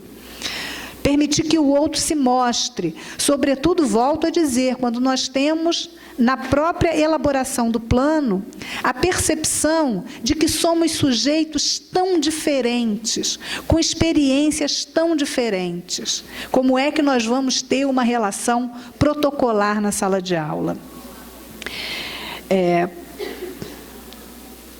Deixa eu avançar aqui um pouquinho.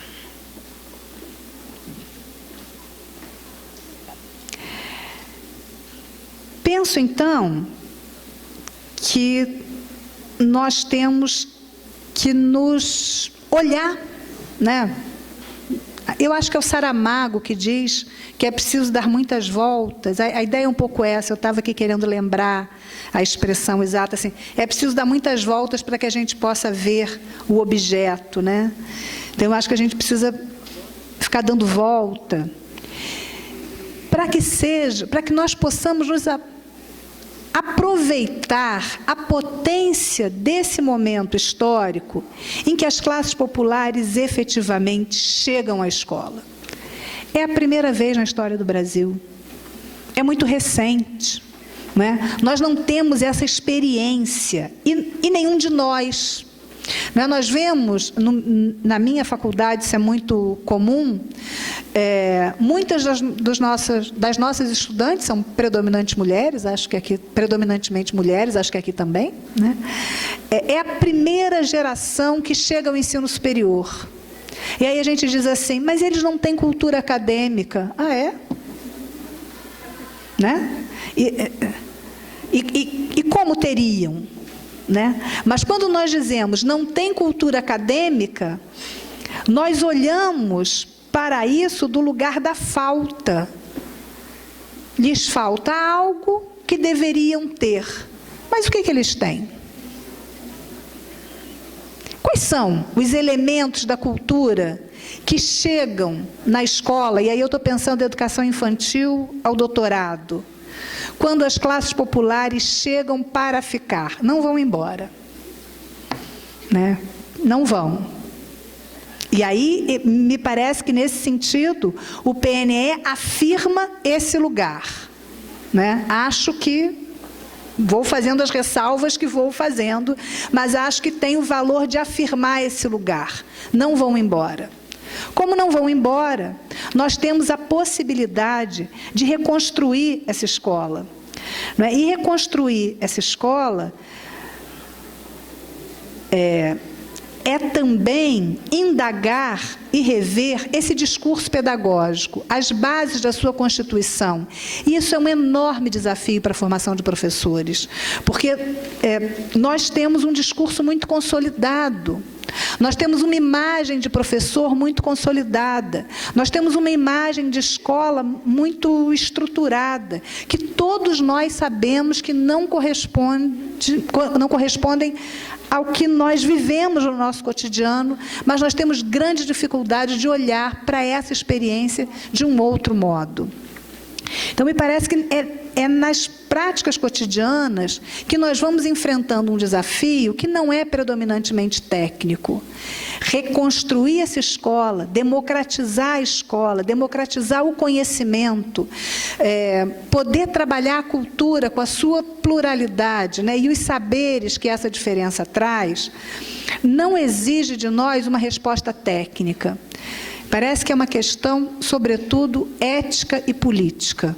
É claro que nós precisamos da técnica. É claro que nós precisamos, amanhã de manhã, saber como é que nós vamos encaminhar a nossa proposta de aula. Seja com as crianças de educação infantil, seja com os adultos na universidade, seja com os adultos no ensino de jovens e adultos, né? Mas a técnica é secundária às definições éticas e políticas. Eu sempre fico pensando por que nós não chamamos a universidade de educação de jovens e adultos. Não é isso que a universidade é? Ou tem criança na universidade? Quando nós não denominamos universidade educação de jovens e adultos, isso é uma definição ética e política. Não é uma questão predominantemente técnica. Então, esse eu entendo que é o principal enfrentamento que nós temos que fazer. E não é um enfrentamento só com o outro. É um enfrentamento, né, com os nossos coletivos e com cada um de nós dentro desse coletivo. Muitos anos atrás, quando eu estava no mestrado, nós tivemos um professor argentino, José Tamarite, dando uma disciplina no nosso curso, e ele disse uma vez uma frase que eu nunca pude esquecer, e ele é tão importante para mim, que ele dizia assim: é muito fácil a gente dizer o que é que nos ata por fora. Eu não posso porque o diretor não deixa, eu não posso porque as crianças não trazem, eu não posso porque os alunos não chegam no horário. E aí ele diz, a pergunta fundamental é o que me ata por dentro. Né? Porque quando eu começo a pensar o que me ata por dentro, eu começo a poder pensar em como é que eu me relaciono com as questões que objetivamente estão postas. Então, a escola não se transforma sem conflito. Né? Voltando a tão repetida fala do Freire de que a escola não transforma a sociedade, mas a sociedade não se transforma sem a escola, né? Tão repetido tantas vezes, mas o que é que está por dentro dessa transformação? Então, essas tensões, essas disputas, são muito complexas porque elas estão nas relações interpessoais, mas também estão nas nossas próprias relações. Né? Diante dessa outra configuração, eu preciso me deparar com os meus preconceitos, e olha que eu achava que eu nem tinha. Né? Mas é quando esse outro está na minha sala, é quando esse outro me diz coisas que eu tenho dificuldade de ouvir, que esse outro me mostra que vai ver que eu nem sou assim tão legal como eu achava que eu era. Né? E aí se estabelece o conflito. Né? E aí a possibilidade, né? Porque na vida humana a gente tem poucas certezas, a possibilidade de uma transformação, né? De um processo que vai produzindo outras formas, outras potências, outros desafios. Eu entendo que esse momento, né, afeta profundamente a formação docente, né, afeta profundamente o modo como nós vamos pensando a própria existência da escola. E nos coloca, então, alguns desafios, né, como eu disse, fundamentalmente numa perspectiva ética e política, que vai conduzir as nossas opções éticas e estéticas. Né? Como é bonito a gente ter no meio do trabalho, né, porque não foi a abertura do trabalho, no meio do trabalho uma apresentação como nós tivemos agora. Como é que isso nos coloca em outro lugar para ouvir, para pensar? Né? Eu estava ouvindo aqui e estava pensando, já que eu ia falar em seguida, né? Pensando a dificuldade de falar em seguida e pensando, por que a gente não começa a aula ouvindo música? Né? Por que a gente não começa a aula ouvindo música? Então, por que a gente vai também colocando, né, a estética como algo que está lá no curso de artes, né? Não nos pertence. Né? Então, esse desafio ético-político vai encaminhando as nossas opções técnicas e também estéticas, porque é uma outra estética que também chega à escola e que muitas vezes nos agride. E nós, então, colocamos essa agressão no outro. Essa menina vem toda descabelada para a escola. Não é? Como é que vai aprender? Olha só, vem suja, descabelada, Com a roupa rasgada, sei lá, rasgada não vem muito, né?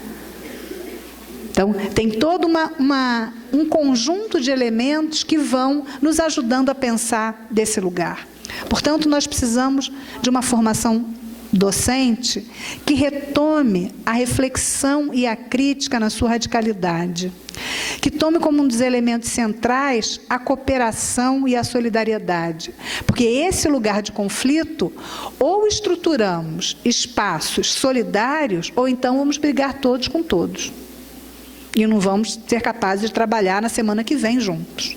Então, a diferença desafia a nossa possibilidade de lidar com o que eu não sou, de ouvir o que eu não sou e de fazer acordos e negociações. Portanto, um trabalho cooperativo, solidário. Desafia a nossa criação, já que os protocolos pormenorizados que nós temos não correspondem às questões que efetivamente são postas no nosso dia a dia. Portanto, nos desafia uma maior autonomia, não a uma menor autonomia. Eu tenho que ser capaz de pensar a cada momento o que fazer. Bom, o jazz antes, o jazz trabalha com improviso, mas só improvisa quem sabe. Não sei, os meninos não estão aí, posso estar falando bobagem, se tiver. Só pode improvisar quem sabe. No discurso pedagógico tradicional, não pode improvisar. Claro, quem não sabe não pode, porque vai desafinar, porque vai atrapalhar todos os outros. O improviso só pode improvisar quem domina o seu instrumento de trabalho e quem está em conexão com o outro, porque é preciso ter uma conexão e uma relação, Ou na escola de samba, que 4.000 pessoas têm que cantar junto e não pode atravessar o samba. Como é que 4.000 pessoas cantam juntas, e não atravessa o samba? É preciso um trabalho coletivo, solidário, criativo, que me coloque em profundo compromisso e conexão com o outro. Porque eu acho escola de samba é uma coisa fantástica o funcionamento, porque assim, é o compromisso com o coletivo, tem os destaques, mas as 4.000 pessoas não são destaques. São pessoas que estão ali comprometidas com fazer uma festa que tem uma relação com o coletivo e que leva meses fazendo e que tem toda uma dinâmica, que tem todo um processo de criação e de articulação com o outro, com o desconhecido. Então, me parece que para isso é preciso autonomia. Autonomia não é cada um fazer o que quer. Autonomia não é fecho a porta da minha sala e faço o que quero. Isso não é autonomia. Solidão não é autonomia. Autonomia se dá na relação com o outro. Autonomia se dá na construção de um projeto coletivo em que eu não estou submetida ao coletivo, eu sou parte desse coletivo. E posso, então, reinterpretar, e posso criar, e posso produzir a partir dos acordos que são solidariamente e coletivamente construídos. Portanto, me parece que voltamos a um pensamento também tão corrente no discurso pedagógico, mas talvez insuficientemente trabalhado, que é a ideia da escola como questão da vida, e não a escola como algo mas a escola como próprio da vida.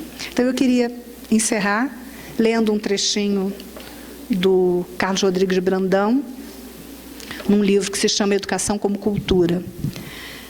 O papel de uma genuína educação popular é o de redescobrir os valores populares encontrados, difusos e misturados com outros, impostos na cultura do povo, e, de modo crítico, fazê-lo retornar sistematicamente para o domínio do povo em seu favor. Obrigada.